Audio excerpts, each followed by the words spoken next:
یہ جو میں نے قرآن مجید کی آیات تلاوت کی ہیں، بیان خواتین بھی سن رہی ہیں؟ وَسَارِعُوا إِلَى مَغْفِرَةٍ مِّن رَّبِّكُمْ وَجَنَّةٍ عَرْضُهَا السَّمَاوَاتُ وَالْأَرْضُ۔ اللہ نے فرمایا کہ دوڑو، ایک دوسرے سے آگے بڑھنے کی کوشش کرو اس جنت کی طرف جانے میں جس کی چوڑائی آسمانوں اور زمین سے زیادہ ہے۔ انسان کی نیچر میں، طبیعت میں اللہ نے ترقی رکھی ہے،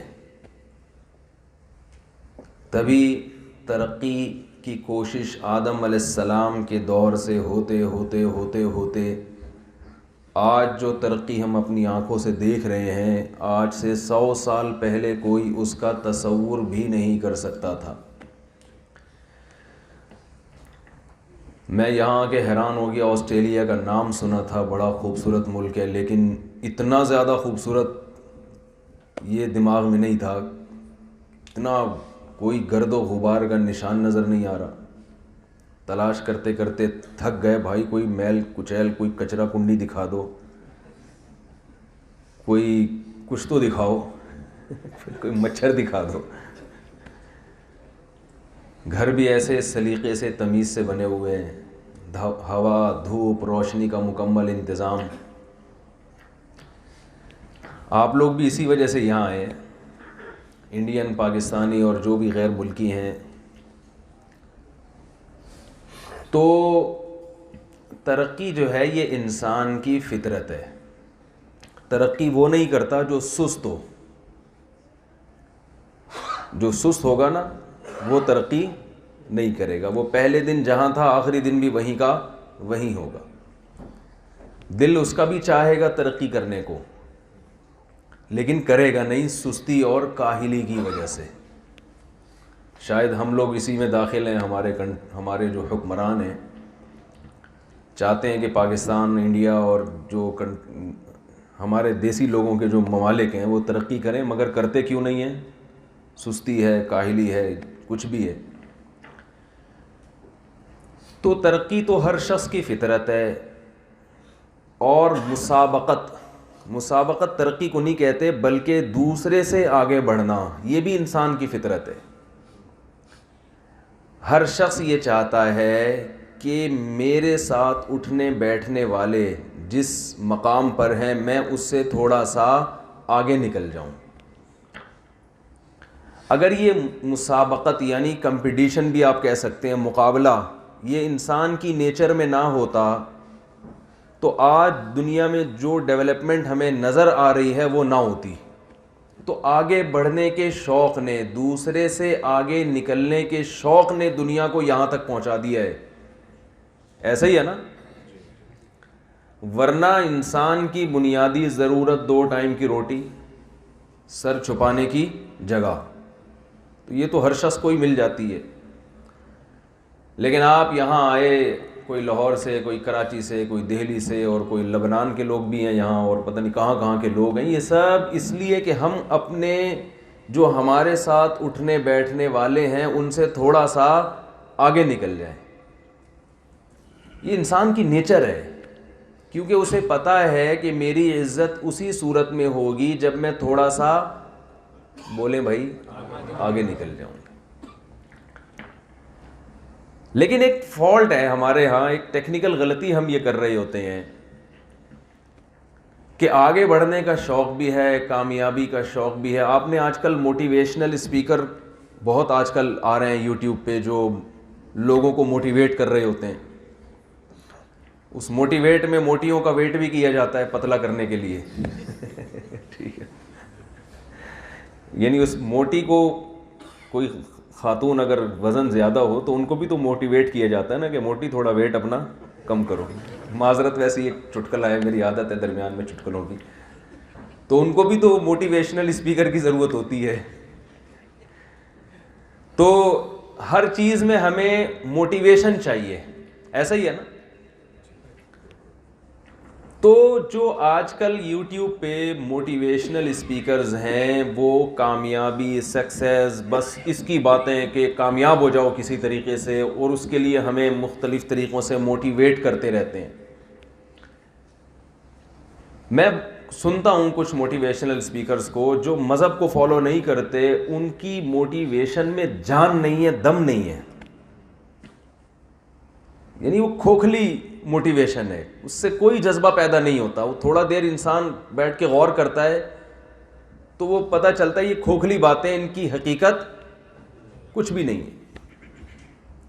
اکثر میں 2-3 مثالیں دیا کرتا ہوں. ایک تو سکسیس، کامیابی کی ڈیفینیشن ہی سمجھ میں نہیں آ رہی کسی کے. کامیابی کسے کہتے ہیں؟ ایک موٹیویشنل اسپیکر نے کہا کامیابی اسے کہتے ہیں کہ آپ اپنی لائف سے مطمئن ہو، آپ اپنی لائف سے مطمئن کہ میں صحیح زندگی گزار رہا ہوں. تو بھائی چرسی بھی اپنی لائف سے کیا ہوتا ہے؟ بولو بھائی. اطمینان کا تو ہر ایک کا کرائیٹیریا مختلف ہے. صحیح زندگی غلط زندگی کو جب تک ڈیفائن نہیں کیا جائے گا اور ایسی ڈیفینیشن ہو کہ اس کے آگے کوئی اعتراض کا حق نہ رکھتا ہو، ایسی ڈیفینیشن ہو، اس وقت تک آپ اپنی لائف سے سیٹسفائی ہو ہی نہیں سکتے. محض اپنے آپ کو تسلی، وہ کہتے ہیں نا دل کے خوش کرنے کو غالب خیال اچھا ہے. میں ایک چٹکلا، یہاں تو سارے نئے لوگ ہی ہیں، تو جو یوٹیوب پہ مجھے سنتے ہیں ان کے لیے تو یہ چٹکلا پرانا ہو گیا ہے، لیکن جو میں ابھی بیان سمجھانا یعنی بیان کرنا چاہتا ہوں اس کے لیے یہ چٹکلا بہت زبردست ہے. وہ ایک جوان آدمی سمندر کے کنارے پڑا ہوا سگریٹ کے کش لے رہا ہے اور دھواں نکال رہا ہے، کبھی ناک سے کبھی منہ سے. ایک بوڑھے کو خیال آیا کہ اس کو جا کے میں سمجھاؤں، اپنا ٹائم ویسٹ کر رہا ہے. بوڑھے نے جا کے اس نوجوان کو سمجھایا، بیٹا تم اپنی زندگی ضائع کر رہے ہو، کیا پڑے ہوئے ہو جوانی میں سگریٹ پی رہے ہو، کچھ کر کیوں نہیں لیتے؟ اس نے پوچھا جی کیا کروں؟ کہا بیٹا میٹرک کرو. انکل میٹرک کتنے سال میں ہوتا ہے؟ ہمارے یہاں تو میٹرک ہے، یہاں پتہ نہیں کیا ہے، 10 سال میں ہوتا ہے. اچھا پھر 10 سال پڑھائی میں لگا کے انکل پھر کیا کروں، پھر کیا ہوگا؟ انہوں نے کہا بیٹا 2 سال اور لگا لینا، FSC ہو جائے گا، انٹر ہو جائے گا. 12 سال گئے، پھر کیا ہوگا؟ بیٹا 2 سال اور پڑھ لینا، بیچلر ہو جاؤ گے. انکل پھر 2 سال، پھر 14 سال تو یہ ہو گئے. 14 سال کے بعد کیا ہوگا؟ بیٹا ماسٹر کر لینا. اس کے بعد کیا ہوگا؟ بیٹا PhD کر لینا. پھر کیا ہوگا؟ 16 سال تو چلے گئے. پھر کیا ہوگا؟ بیٹا پھر اچھی جاب تلاش کرنا. انکل پھر کیا ہوگا؟ بیٹا پھر جب جاب ملے گی تو اچھی جگہ شادی کرنا. پھر کیا ہوگا؟ بیٹا پھر بچے پیدا ہوں گے. پھر کیا ہوگا؟ پھر مزے کرنا. کہتے ابھی کیا کر رہا ہوں؟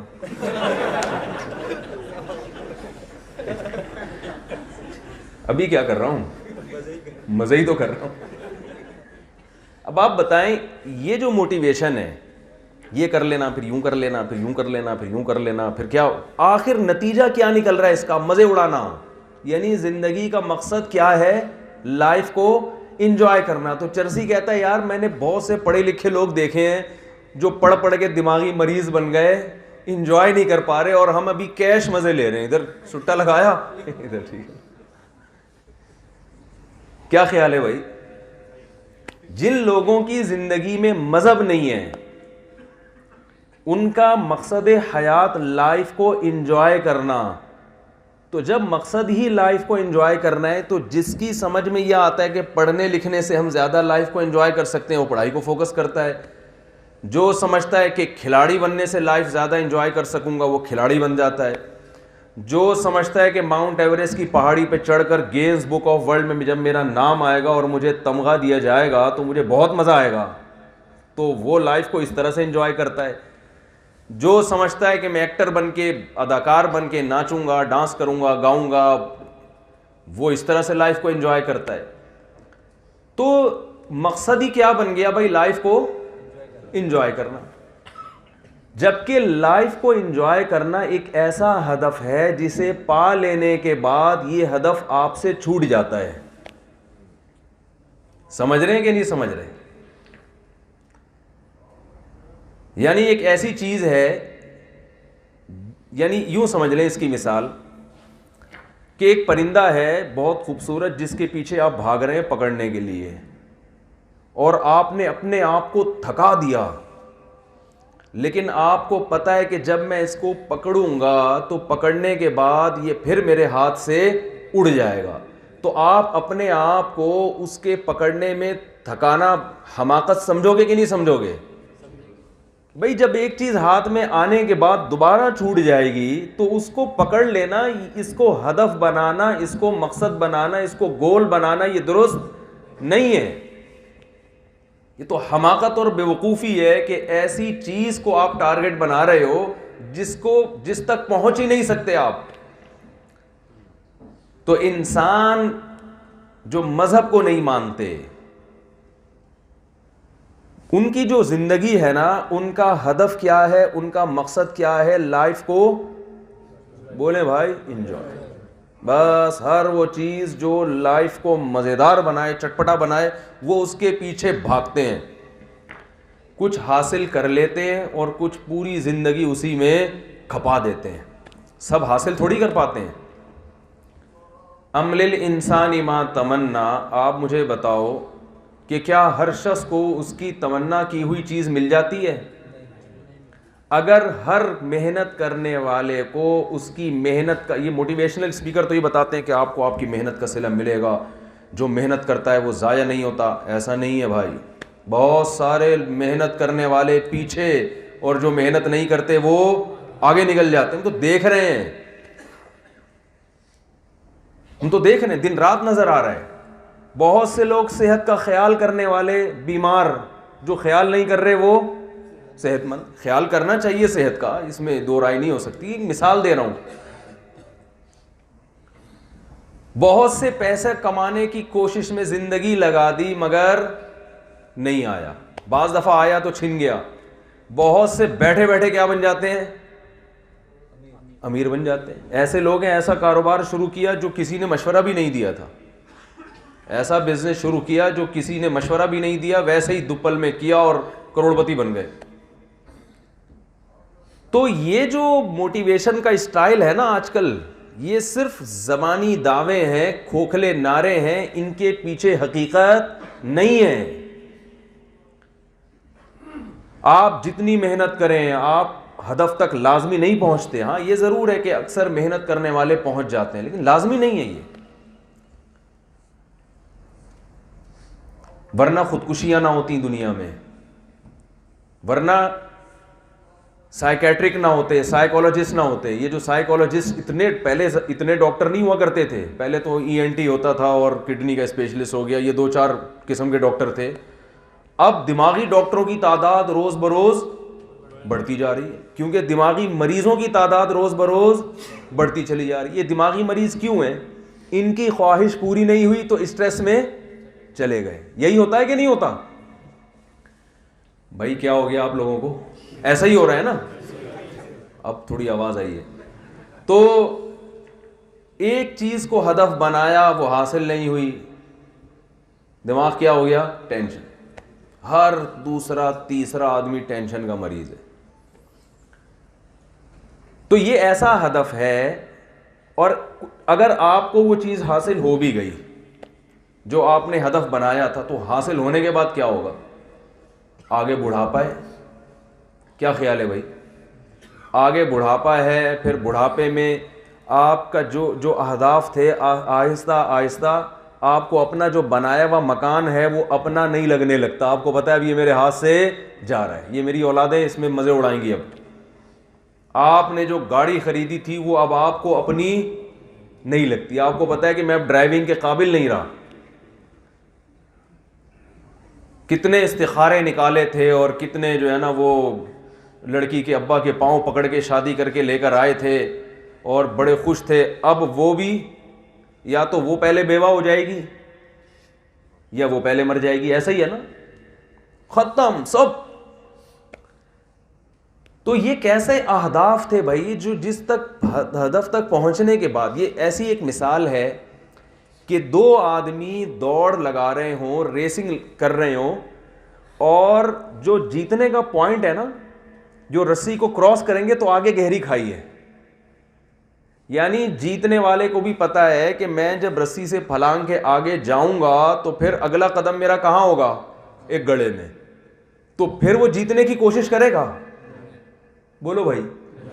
وہ پاگل ہے. وہ کہے یار جیتنے کے بعد بھی کھڈے میں ہی گرنا ہے, اور مجھ سے جو پیچھے ہارنے والا آ رہا ہے وہ بھی اسی کھڈے میں گرے گا, تو جیت کے میں نے کون سا تیر مار لیا؟ ملاقات تو کھڈے میں دونوں کی ہو جائے گی. حقیقت ہے جو ہارنے والا وہ بھی اسی کھائی میں, اور جو جیتنے والا, اور دونوں کی حالت سیم ہو. جتنی ہڈیاں اس کی ٹوٹیں گی اتنی ہی اس کی. یہی حال قبر میں ہو رہا ہے. یہاں ارب پتی بننے کے بعد جاتا کہاں ہے؟ قبر کے گڑھے میں. غربت کے بعد بھی کہاں جاتا ہے؟ قبر کے گڑھے میں. کرونا وائرس سے بچ گیا تو بھی کہاں جائے گا؟ قبر کے گڑھے میں. وائرس کا شکار ہو گیا تو بھی کہاں جائے گا؟ قبر کے گڑھے میں. صحت اچھی بنا لی تو بھی کہاں جائے گا؟ قبر کے گڑھے میں. نہیں بنا سکا تو بھی کہاں جائے گا؟ یہ ہے کہ ایک ذرا پہلے پہنچ گیا, ایک تھوڑا لیٹ آ رہا ہے. تو وہ جانے کے بعد سارے کیا ہو گئے؟ برابر. قبر کے باہر تو توپوں کی سلامی ہوتی ہے, قبر کے اندر مردے کو نہیں پتا ہوتا کہ 21 توپیں ہیں کہ 22 توپیں ہیں. حقیقت یہ باہر کا پروٹوکول ہے, اندر سے نہیں ہوتا. یہ ایک بہت بڑی حقیقت ہے جسے دنیا میں پڑھ کے ہم بھول جاتے ہیں, بالکل ذہن سے نکل حالانکہ یہ اتنی بڑی حقیقت ہے جس سے کوئی عقل مند انکار نہیں کر سکتا. لیکن آپ ہمارا لائف اسٹائل دیکھیں, ایسے لگتا ہے جیسے مرنے کے لیے پیدا ہی نہیں ہوئے ہم. بالکل ایسے لگتا ہے. ہر آدمی کو ہر چیز یاد ہے سوائے موت کے. نہ موت پہ تبصرہ ہوتا ہے بلکہ اس کو غلط سمجھا جاتا ہے. وہ مرنے کی باتیں نہیں کرو یہاں بیٹھ کے. وہ بھائی کیا باتیں کر رہا ہے, مرنے کی بات کیوں کر رہا ہے؟ تو زندہ رہنے کی جو چیز ہو کر رہے گی اس کی بات کرنے پر پابندی بھائی. اور جس چیز کا بھروسہ نہیں ہے اسی میں لگے ہوئے ہیں. تو اپنے آپ کو دھوکہ دینے والی بات ہے یا نہیں ہے بھائی؟ تو اپنے آپ کو پتا ہے کہ میرے پاس پیسے لنڈے کے کپڑے خرید. لنڈا بازار ہوتا ہے یہاں پہ, یہاں سے تو مال جاتا ہے وہاں لنڈا بازار میں. آپ کو پتا ہے کہ میرے پاس طارق روڈ سے شاپنگ کرنے کے پیسے نہیں ہیں, میں نے لنڈا بازار سے ہی خریدنا ہے. لیکن آپ صبح شام لنڈا بازار کے خلاف بولتے ہو, بھائی یہ لنڈے کا مال پہنتا ہے. بھائی تو اپنے آپ کو دھوکہ دینا ہوا کہ نہیں ہوا؟ اسی پہ تو شاعر نے کہا بھائی کب تک چھپو گے پیڑوں کی آڑ میں, کبھی تو ملو گے لنڈا بازار میں. تو اپنے آپ کو مسلسل زندگی کا دھوکہ, زندگی کی باتیں کر کے ہم اپنے آپ کو دھوکہ دے رہے ہیں. کہا جاتا ہے کہ حضرت موسیٰ علیہ السلام سے کسی نے پوچھا, اس روایت کی سند مجھے معلوم نہیں ہے, اگر بالفرض فرضی واقعہ بھی ہے تو اس سے جو سبق مل رہا ہے وہ بہرحال ٹھیک ہے. موسیٰ علیہ السلام سے کسی نے پوچھا کہ اگر یہ جتنے حادثات ہیں یہ سب تیر ہوں, ان کی مثال کس کی ہو؟ تیر کی, اور چلانے والا اللہ ہو, طاقتور بادشاہ, یعنی تیر اس کے ہاتھ میں ہے اور چلانے والا کیا ہے؟ اللہ ہے, اور یہ تیر حادثات جتنے آ رہے ہیں تو ان تیروں سے کیسے بچا جا سکتا ہے؟ یعنی ایک آدمی کئی سارے تیر اس کے پاس ہیں اور وہ بڑا طاقتور ہے اور آپ کے نشانے پر ہے, اب آپ تیر سے کیسے بچ سکتے ہیں؟ تو انہوں نے کہا بھائی چلانے والے سے دوستی کر لو, اس کے علاوہ کوئی اور آپشن بولو بھائی نہیں ہے. تو یاد رکھیں, موت اور دنیا کی لذتوں کو ختم کرنے والی چیزیں, موت نہیں بھی آتی تو لذتیں پہلے ہی ختم ہو جاتی ہیں. بڑھاپا ہے, بیماریاں ہیں, بے روزگاری ہے, ٹینشن ہے, ایک مسئلہ تھوڑی ہے دنیا میں. میں تو لوگوں سے ملتا ہوں, بھائی میرا یہ مسئلہ, میں کہتے ہیں صرف ایک ہی مسئلہ ہے تمہارا, 99 چیزیں تمہاری ٹھیک چل رہی ہیں, اس پہ خوش نہیں ہو رہا, ایک پرابلم ہو گئی ہے تو اس پہ کیا ہو رہا ہے. آج ایک خاتون کا فون آیا, اپنے شوہر سے پریشان ہے. آپ نہیں جانتے, یہ غیبت نہیں ہوگی کیونکہ کوئی بھی نہیں جانتا, غیبت تو جب ہوتی ہے نا جب میں اشارہ کروں. وہ کہہ رہی ہے میں اپنے شوہر سے پریشان ہوں, مجھے محبت نہیں ملی میاں کی طرف سے. شادی کو کتنے سال ہو گئے جی؟ 25 سال ہو گئے. اچھا جی 2-4 بچے ہیں ان کے, اور گھر ہے ان کا, خرچہ پانی پورا دیتے ہیں, اور بس محبت نہیں ملی. اب میں ٹینشن میں آئی ہوئی ہوں. میں نے کہا بھائی خرچہ بھی پورا مل رہا ہے, بچوں میں دل بہلا لو, عمر کتنی ہو گئی, محبت کا کیا کرنا ہے بھائی اب اس عمر میں. 20-25 سال شادی کو ہو گئے, اب وہ 20-25 سال سے محبت نہیں ملی تو اس کو رو رہی ہے. میں نے کہا کوئی خدا نہ خواستہ مارتے پیٹتے ہیں شوہر؟ کہہ رہی ہے نہیں مارتا پیٹتا تو نہیں ہے. تو میں نے کہا چلو محبت نہیں ملی, نفرت بھی نہیں ملی نا؟ کہہ رہی نہیں بس وہ جیسی محبت ہونی چاہیے میاں کو ویسی نہیں ہے. بھائی تمہارے سارے مسائل حل ہوئے ہوئے ہیں, ایک چھوٹا سا مسئلہ کہ جتنا ایموشنل قسم کا میاں ہونا چاہیے تھا وہ اس ٹائپ کا نہیں ہے. بھائی کچھ ذرا جذباتی ہوتے ہیں نا محبت میں, تو وہ اس ٹائپ کو انہوں نے کہیں دیکھا ہوگا دوسروں کی میاں کو وہ کیسے محبت کی باتیں کر رہے ہیں بیویوں سے, اس طرح کے نہیں. وہ بیچارہ سیدھا سادہ گھر میں آلو پیاز ٹماٹر لا کے رکھ دیتا ہوگا جیسے نارمل سا ہوتا ہے. تو ان کو یہ ٹینشن کھائے جا رہی ہے کہ یہ ایسے جذباتی کیوں نہیں ہے جیسے وہ فلانے صاحب ہیں فلانے صاحب ہیں, وہ میری فلاں فرینڈ ہے اس کے میاں تو ایسے محبت کی باتیں کرتے ہیں اور یہ تو کبھی وہ کیا ہوتا ہے گھنگرا گجرا سوری کبھی گجرا نہیں لے کر آئے اور یہ نہیں لے کر آئے, یہ اس طرح کا اسی کو بیٹھ کے پریشان ہے. تو میں نے تو خیر ان کو سخت تھوڑے الفاظ میں کہا, میں نے کہا اللہ کا شکر ادا کریں. تو یہی ہماری حالت ہے, سارے مسائل حل ہوئے ہوئے, کوئی ایک مسئلہ دماغی توازن خراب کرنے کا ذریعہ بن جاتا ہے. وجہ کیا ہے؟ ہدف بنایا ہے لائف کو انجوائے کرنا, تو کوئی بھی چیز تھوڑی سی بھی انجوائمنٹ میں رکاوٹ بن رہی ہو نا, وہی جو چیزیں مزے کی ہیں وہ بھی کڑوی لگنے لگتی ہیں, وہ بھی ان سے بھی ٹینشن شروع ہو جاتی ہے. تو بھائی بات یہ ہے, یہ جو میں نے آیت تلاوت کی ہے وَسَارِعُوا إِلَىٰ مَغْفِرَةٍ مِّن رَبِّكُمْ, اللہ نے اس میں مسئلہ ہی حل کر دیا. کہا کہ تم نے جس چیز کو ہدف بنایا ہوا ہے نا, قرآن سے بڑی موٹیویشن کی کتاب اللہ کی قسم کوئی نہیں ہے. یہ ایسا موٹیویٹ کرتی ہے کہ اس نے پڑھے لکھے لوگوں کو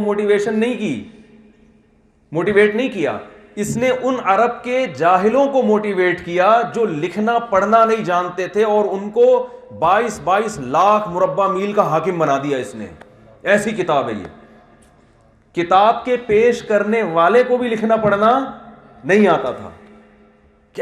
کیسی موٹیویشن تھی کہ حضرت ابو ہریرہ رضی اللہ تعالی عنہ بھوک سے بے ہوش ہو کر پڑے ہوئے ہیں مسجد نبوی میں, برداشت کر رہے ہیں اس بھوک کو, کیونکہ جو ان کو ہدف دیا گیا تھا اس ہدف میں ایسی ان کے اندر جو ہے نا اسپرٹ بھر دی گئی تھی کہ اس ہدف کو حاصل کرنے کے لیے بھوک کا برداشت کرنا, پیاس کا برداشت کرنا, غربت کا برداشت کرنا آسان ہو گیا تھا.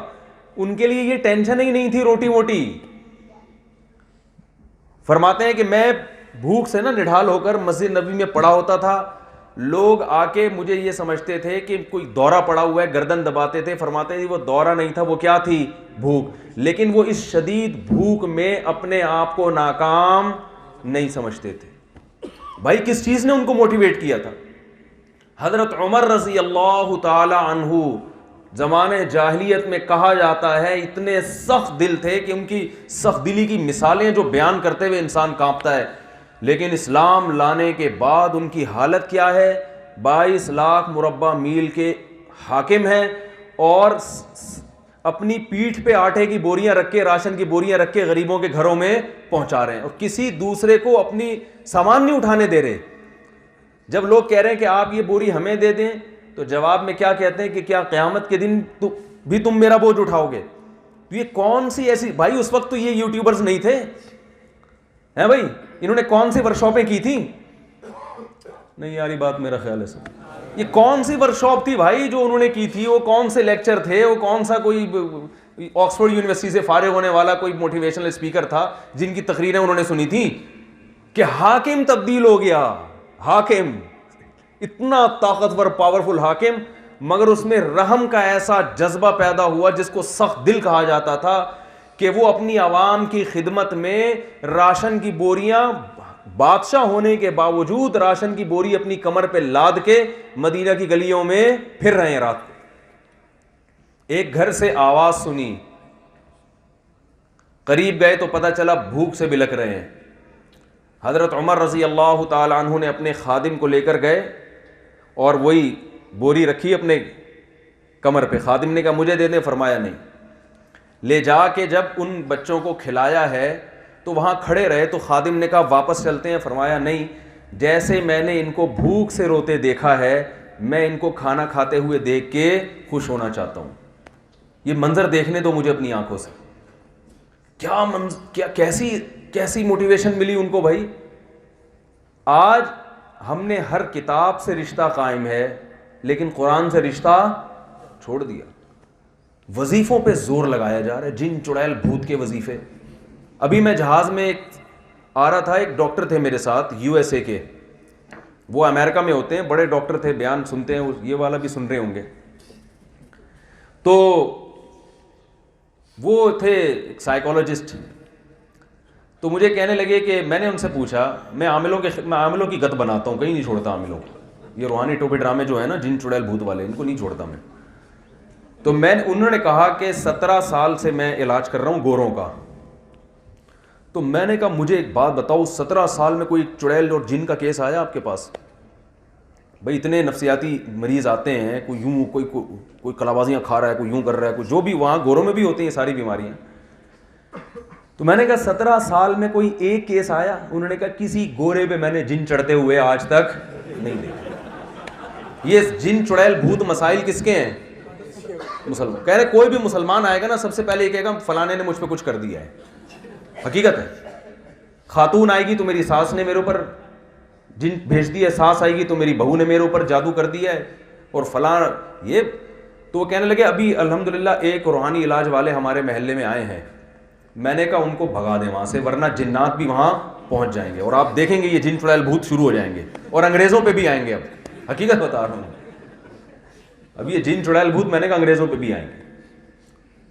تو بھائی قرآن مجید, رقیہ بھی جائز ہے, قرآن سے دم کرنا جائز ہے, سنت سے ثابت ہے, اس کا میں منکر نہیں ہوں, وہ تو ایک ثابت شدہ چیز ہے. لیکن قرآن مجید کا جو نزول ہوا ہے وہ تو آپ کے دل کو تبدیل. دیکھیں قرآن کی ڈیفینیشن کیا ہے. اللہ نے بتایا کہ قرآن نازل کیوں کیا ہے میں نے. ایک تو ڈیفینیشن وہ ہے جو مدارس میں پڑھائی جاتی ہے, المکتوب بین المصاحف المنقول عنہ نقلا متواترا, وہ تو ایک اصطلاحی تعریف ہے.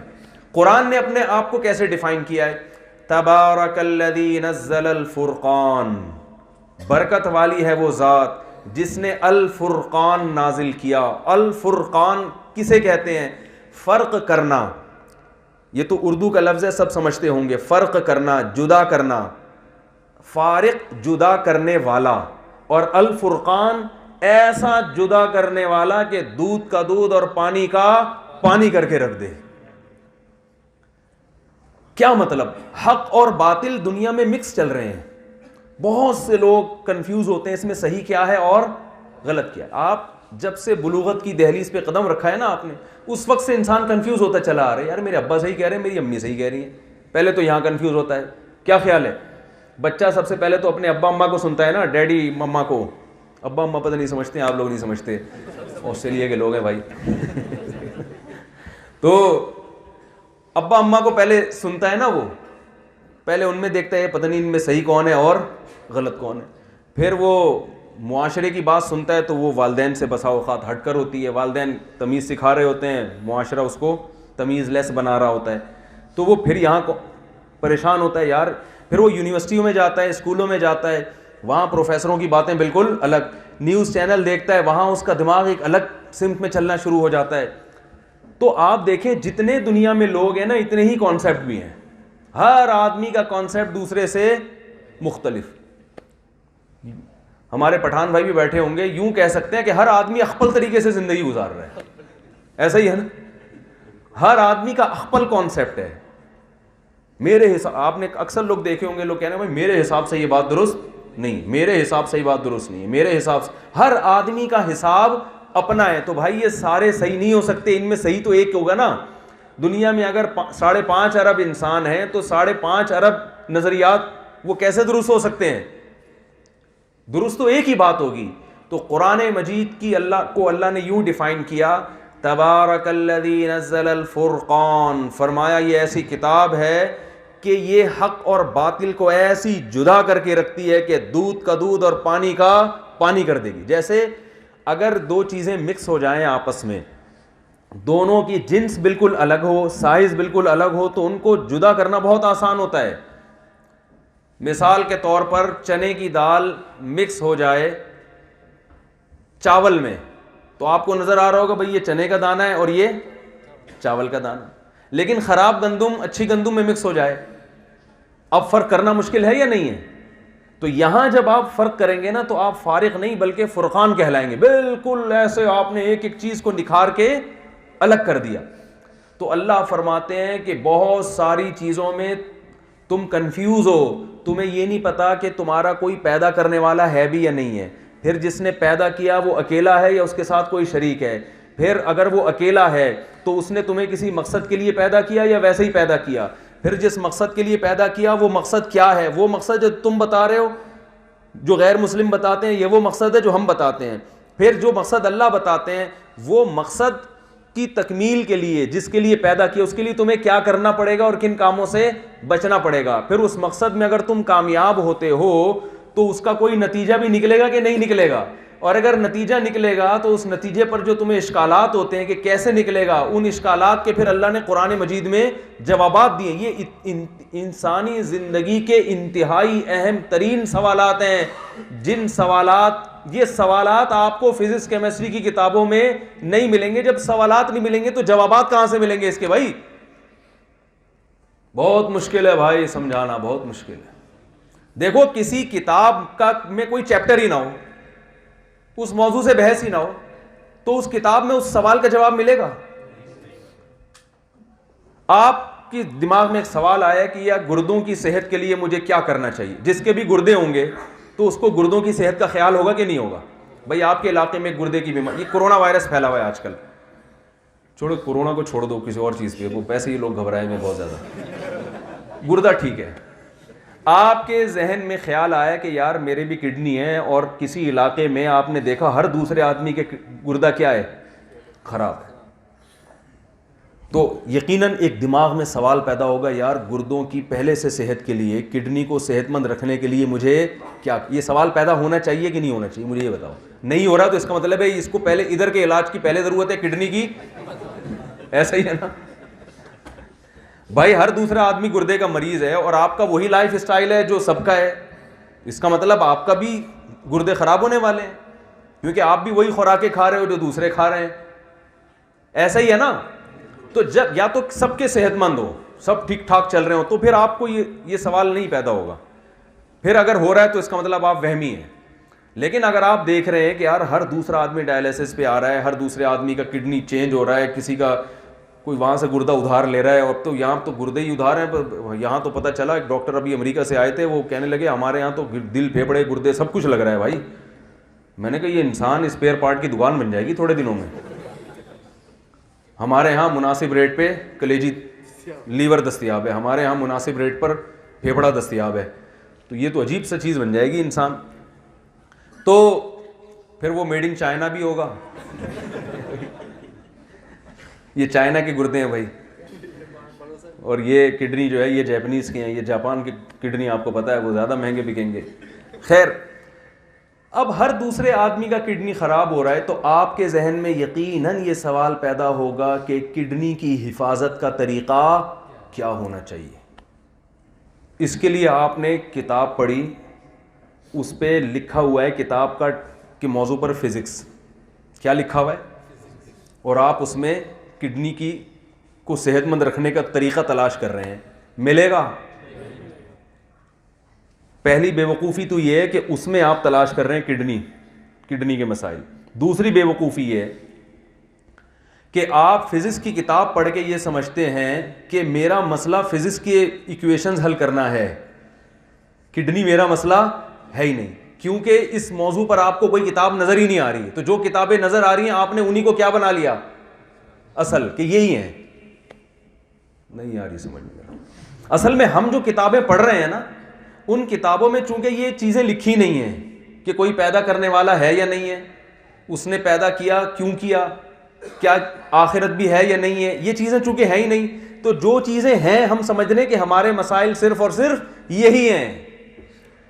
کاش میں پولیس کو بلوا کے سمجھا دیتا بھائی. میں سمجھا پا رہا ہوں اپنی, ایسا ہے یا نہیں ہے؟ آپ جب آسٹریلیا آئے نا تو آپ نے یہاں یہ دیکھا کہ یار وہ آدمی 5 سال پہلے آیا تو کہاں سے کہاں نکل گیا. اس ٹاپک پر آپ کو بات ملے گی, لوگوں سے تبصرہ ملے گا, یار وہ 5 سال پہلے آسٹریلیا آیا تھا اور آج دیکھو کیا کر رہا ہے, اور میں 10 سال پہلے آیا تھا میں ابھی تک ٹیکسی چلا رہا ہوں. تو اب چونکہ اسی ٹاپک سے متعلق آپ کو لوگوں کی کانورزیشن ملے گی, لوگوں کی بات چیت ملے گی, اور آپ کو یہی صبح و شام سننے کو میڈیا پہ بھی یہی ملے گا, تو آپ سمجھو گے کہ میرا مسئلہ یہی ہے. یعنی جس کو جس موضوع کی کتابیں مل رہی ہیں وہ سمجھ رہا ہے کہ میرے مسائل یہی ہیں, وہ اپنے کڈنی کی ٹینشن بھول گیا. جب اس کو کڈنی کا مسئلہ کھڑا ہوگا نا تو وہ کہے گا بھائی میرا پہلے مسئلہ کیا تھا, پہلے تو میرا یہ مسئلہ تھا. جو چیزیں ہم سن رہے ہیں, دن رات دیکھ رہے ہیں, جو دوستوں میں جن پر بحث ہو رہی ہے, جو میڈیا پہ دیکھ رہے ہیں, ہم سمجھ رہے ہیں کہ ہمارا مسئلہ صرف اور صرف یہی. ابھی ہمارا مسئلہ سب سے بڑا کرونا وائرس بن چکا ہے. ایک مسئلہ یہ بھی ہے, میں مانتا ہوں, یہی تھوڑی مسئلہ ہے. تو جس پر بات چیت ہو رہی ہے نا لوگ سمجھتے ہیں یہ مسئلہ ہے. تو بھائی اس سے پہلے تو سب سے بڑا مسئلہ ہمارا یہ ہے کہ ہمیں یہ پتا چلے کہ یہ پیدا ہمیں کیا کیوں گیا ہے, ہم آئے کیوں ہیں دنیا میں. اللہ کا کوئی مقصد, کل میں نے بیان کیا نا, ایک مثال دی, دوبارہ دوہرا دیتا ہوں. دیکھیں جو کام دنیا میں خود بخود ہوتا ہے اس کا کوئی مقصد نہیں ہوتا, اور جو کام کیا جاتا ہے اس کا کوئی مقصد ہوتا ہے. اس کے لیے اکثر ایک میں مثال دیتا ہوں کہ یہاں اگر گلاس رکھا ہوا ہے شیشے کا, میں بیان کر رہا ہوں اور باڈی لینگویج کا استعمال کرتے ہوئے میرا ہاتھ غلطی سے گلاس پہ لگا اور گلاس کے 2 ٹکڑے ہو گئے. آپ مجھ سے پوچھیں گے مفتی صاحب آپ نے گلاس کیوں توڑا, ریزن پوچھیں گے نا کہ اس کی وجہ کیا ہے, تو میں کہہ سکتا ہوں جواب میں, توڑا نہیں ہے بھائی, ٹوٹ گیا ہے. یہ خود بخود ہو گیا ہے, میں نے ارادے سے یہ کام نہیں کیا.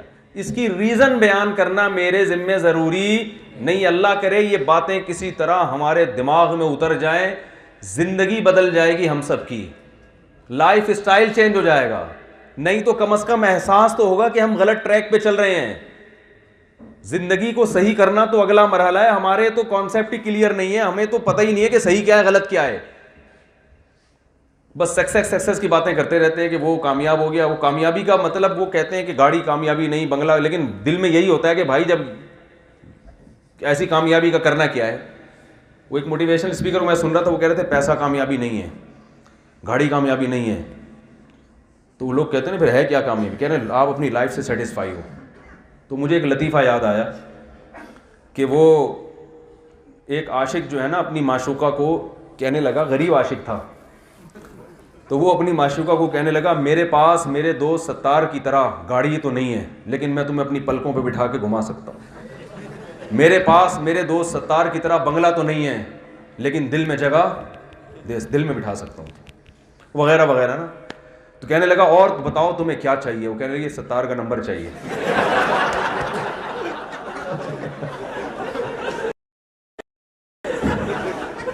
تو کہنے مجھے پلکوں پہ بیٹھ کے کیا, بھائی بالکل صحیح کہا اس نے.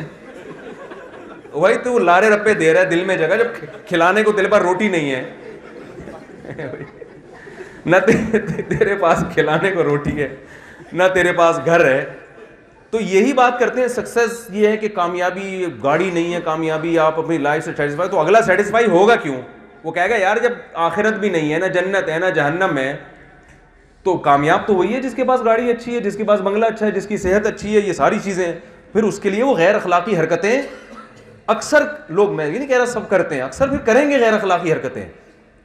پھر ان سے جب گاڑی چھینے گی تو وہ کہیں گے ہم اپنی لائف سے سیٹسفائی نہیں ہیں.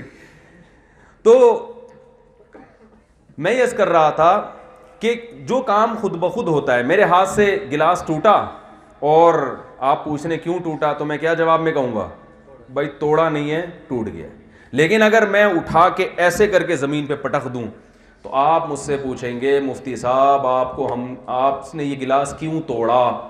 میں کہوں ویسے ہی. آپ کہیں گے ہم نے آپ کو آسٹریلیا بیان کے لیے بلایا ہے, گلاس توڑنے کے لیے. کیا خیال ہے بھائی, گلاس توڑنے کے لیے نہیں بلایا, یہی کہیں گے نا. تو ویسے ہی کیوں. پھر آپ کو ڈر یہ بھی ہوگا کہ آج یہ گلاس زمین پہ مارا ہے, کل کسی کے سر پہ بھی مار سکتے ہیں, اور گلاس کے ساتھ اگلے کا سر بھی توڑ دیں گے. پھر جب ان سے پوچھا جائے گا آپ نے گلاس بھی توڑا, ان کا سر بھی پھوڑا, کیوں؟ میں جواب میں کہوں گا ویسے. ایسا ہی ہوگا نا. ایک بات تو یہ ہو گئی. دوسری بات یہ, پہلا مسئلہ سمجھ آیا, جو کام کیا جاتا ہے اس کی کوئی ریزن ہوتی ہے. دوسری بات یہ ہے کہ جب کوئی کام اتفاق سے ہوتا ہے تو اس میں مینجمنٹ نہیں ہوتی. مینجمنٹ جب ہی ہوگی جب کسی مینیجر نے, کسی جاننے والے نے اس کو بنایا ہو, کیا ہو. مثلا گلاس ٹوٹا ہوا تھا, آپ نے دیکھا جڑا ہوا رکھا ہے یہاں پہ, اگلے دن بڑا زبردست تمیز سے جڑ گیا وہ. اب آپ پوچھ رہے ہیں کہ مفتی صاحب کل آپ نے گلاس توڑا, چلو آپ سے غلطی ہوئی, لیکن ہمیں خوشی ہے کہ آپ نے یہ جوڑ بھی دیا. میں جواب میں کہتا ہوں نہیں, میں نے جوڑا نہیں ہے. آپ کہیں کس نے جوڑا, میں کہوں خود بخود جڑ گیا. کہیں خود بخود کیسے جڑ گیا؟ بھائی وہ ہوا یہ تھا, ڈاروین کی پوری تھیوری پیش کر دی میں نے کہ وہ ایک دفعہ کا ونس اپون اے ٹائم کہ وہ ریت اور بجری تھی, سورج کی روشنی اس پہ پڑتی تھی, آسٹریلیا کے جنگل میں آگ لگ سکتی ہے تو وہ ریت میں آگ لگ گئی, ریت میں آگ لگی تو وہ پگھلی. کروڑوں اربوں سال نا, ٹائم تو نہیں کم نہیں ہے سائنسدانوں کے پاس. بھائی آپ کہتے ہو یہ کیسے ہو گیا؟ بھائی اربوں سال میں ہو سکتا ہے, اربوں سال میں یہ ہو گیا کہ ریت جلی تو وہ شیشہ بن گیا. پھر اربوں کھربوں سال میں کیا ہوا کہ دنیا میں کئی جگہ شیشے بنے تو وہ ایک جگہ شیشہ ایک خاص ٹیمپریچر سے پگھلا اور یوں گول کر کے کیا کر دیا, گھوم گیا. پھر وہ اربوں کھربوں سال میں کچھ ہوائیں اس اسٹائل سے چلیں کہ وہ کھربوں گلاس بنے, ان میں سے ایک گلاس ترقی کرتے کرتے دھڑام سے یہاں آ کے میز پہ جم گیا. آپ بولو گے بھائی وہ جو توڑنے والا جرم تھا نا بغیر کسی ریزن کے, وہ اتنا بڑا نہیں تھا, چھوڑنے والا جرم کیا کیا مفتی صاحب, گلاس توڑنا اتنا بڑا جرم نہیں تھا جتنا یہ لمبی لمبی چھوڑنا. کمال کی بات اب دیکھو یہ ہے کہ میں یہ بات کروں تو چھوڑوں کہلاؤں, حالانکہ میں صرف گلاس کو جوڑ رہا ہوں, لیکن ڈاروین پورا انسان جوڑ کے چلا گیا خود بخود. اس کی آنکھیں لگ گئی, ناک لگ گئی, کھوپڑی ادھر آ کے لگ گئی, پھر اس کا کان ہے جس میں سننے کی صلاحیت, زبان چکھنے کی صلاحیت, دانتوں میں چبانے کی صلاحیت, اور جوائنٹ ایسے جو آج تک روبوٹ کے ایسے جوائنٹ نہیں بنا سکا ہے سائنسدان. جاپان کے سائنسدان بھی جیسے ہمارے ہاتھ کے جوائنٹ ہوتے ہیں اب تک ایسے ایڈجسٹ روبوٹ کے جوائنٹ نہیں کر سکے, وہ نقلی ہاتھ ایسا بن ہی نہیں سکا اب تک. تو کمال کی بات ہے کہ وہ جو ڈاروین نے اتنی لمبی چھوڑی اس کو مان رہے ہیں کہ یار سائنٹسٹ تھا, اور ہم جو اتنی تھوڑی سی چھوڑ رہے ہیں اس کو بھی ماننے کے لیے. تو بھائی دونوں چھوڑو ہیں ایسی صورت میں, ہم چھوٹے چھوڑو, وہ بہت بڑا چھوڑو, خدا کی قسم. وہ بہت, یہاں کے علاقے کا نام ہے ڈاروین, پتہ نہیں اسی کے نام پہ رکھا ہے یا کسی اور کے نام پہ رکھا ہے.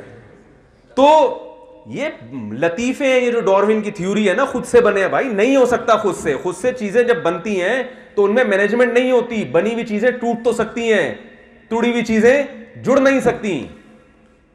میں سمجھا پا رہا ہوں اپنی بات کہ نہیں سمجھا پا رہا؟ تو کوئی ہے جس نے بنایا ہے, باقی اس کے بارے میں ہمیں نہیں پتا وہ کیا ہے, وہ کب سے ہے, کیا ہے وہ. بھائی ہر چیز ہمیں تھوڑی معلوم ہے, ہمیں اپنے بارے میں معلوم ہے کہ ہم خود سے نہیں بن سکتے. اس کی مثال ایسے جیسے گلاس جڑ گیا اور اس میں نشان بھی نظر نہیں آ رہا جو ٹوٹا ہوا تھا نا, اور ایسا جوڑا کہ نشان نظر نہیں آ رہا. اب کوئی آ کے کہتا ہے اس کو کسی نے جوڑا ہے. بھائی جوڑا ہے تو نشان تو ہونا, یہاں تو کوئی مشینیں بھی نہیں رکھی ہوئی ہیں اور کوئی ایسا بھی نہیں ہے کہ دوبارہ اس کو پگھلا کے جوڑ دیا ہو, تو جوائنٹ تو ہو. ہم کہیں یار ان سوالات کے جواب میرے پاس نہیں ہے, لیکن یہ سوال اتنا مشکل نہیں ہے کہ جوڑنے والے نے کیسے جوڑا, یا جوڑنے والا اتنا ماہر کیسے ہو سکتا ہے. لیکن یہ بات مان لینا کہ خود سے جوڑا ہے یہ ممکن نہیں ہے. جو اللہ پہ اعتراضات ہوتے ہیں نا کہ وہ ہمیشہ سے کیسے ہے, اس کو کس نے بنایا, یہ اعتراضات کم نوعیت کے ہیں کیونکہ ہم اللہ کو جانتے نہیں ہیں. لیکن اپنے بارے میں کہہ دینا کہ خود سے بنے, خدا کی قسم یہ ممکن نہیں, کیونکہ اپنے بارے میں ہم جانتے ہیں کہ یہ نہیں ہو سکتا خود بخود. تو یہ سوالات ہیں جو قرآن نے اٹھائے ہیں. ام خلقوا من غیر شیء ام هم الخالقون. تو ہماری زندگی میں یہ سوال پیدا ہونا چاہیے. جیسے کوئی گردوں کے مریض ہو نا تو سوال ہوتا ہے کہ یار میرا گردے کیسے ٹھیک ہوں گے. اس کا جواب فزکس کی کتابوں میں نہیں ملے گا, میتھمیٹکس کی کتابوں میں نہیں ملے گا. تو یاد رکھیں کہ جب کسی مشین کے بارے میں یہ دیکھا جاتا ہے کہ اسے کس مقصد کے لیے بنایا گیا, تو بنانے والے سے پوچھا جاتا ہے نا کہ کس مقصد کے لیے بنایا گیا, اس کی کتاب اور اس کا کتابچہ تلاش کیا جاتا ہے. دیکھیں کوئی ویکسینیشن جب بنتی ہے تو اس کے ساتھ جو کتاب ہوتی ہے وہ کتاب کس نے لکھی ہوتی ہے, وہ ڈاکٹر جس نے ویکسینیشن ایجاد کی ہوتی ہے اس کی کتابیں ہوتی ہیں, یا اس کے بتانے سے آگے لوگ لکھتے ہیں. تو انسان کی مشین انسان نے بنائی ہے. او بھائی کیا ہو گیا, بولو نا یار. تو ہم اس کا جواب انسانوں سے پوچھ رہے ہیں کہ کیوں بنایا. میں آپ سے پوچھ رہا ہوں, آپ اس سے پوچھ رہے ہیں, وہ اس سے پوچھ رہے ہیں, وہ اپنے پروفیسر سے, یونیورسٹی میں لڑکے پروفیسر پوچھ رہے ہوتے ہیں سر یہ کائنات کو کیوں بنایا گیا, پروفیسر اپنی پھر پھینک رہا ہوتا ہے ایکچولی یہ ہوا تھا تو یوں بنا تھا تو یوں بنا تھا بن گیا, بس چھوڑو کیوں بنا تھا ہمیں نہیں پتا. تو یہ انسان کو نہیں, روبوٹ تھوڑی بتائے گا روبوٹ کو کہ تجھے کیوں بنایا, روبوٹ کا بنانے والا بتائے گا کہ بھائی میں نے اس کو اس کام کے لیے بنایا ہے. تو اللہ جس نے بنایا ہے وہ بتائے گا کہ وائی کریٹڈ, اس کو بنایا گیا, بولتے کیوں نہیں, کیوں ہے, یہ اللہ بتائے گا. اللہ کے علاوہ کوئی کسی کے پاس یہ اتھارٹی نہیں ہے, کیونکہ ہم تو سب بنے ہوئے ہیں. تو اس سوال کا جواب ساری زندگی تلاش نہیں کرتے ہم, حالانکہ یہ سوال, اس کا جواب تلاش کرنا انتہائی ضروری ہے. تو اللہ نے جب بنایا, دوسری بات یہ کہ جو چیز جس مقصد کے لیے بنی ہوتی ہے اس مقصد کے علاوہ کسی اور کام میں استعمال ہونا شروع ہو جائے تو اس کا بیڑا غرق ہوگا کہ نہیں ہوگا. جیسے ہمارے پاکستان میں چنچیوں کا بیڑا غرق ہو رہا ہے, اس کے آگے ایک بائک لگائی ہوئی ہوتی ہے جو جاپان نے کاواساکی بنائی تھی, سوزوکی موٹر سائیکل بنائی تھی 2 آدمیوں کو بٹھا کے چلانے کے لیے. ہمارے پاکستانیوں نے اس کا پچھلا پہیا نکالا ہے بھائی, اس کے پیچھے پورا رکشہ لگایا, اور وہ بھی بڑا والا رکشہ, اور اس کو چلانا شروع کر دیا.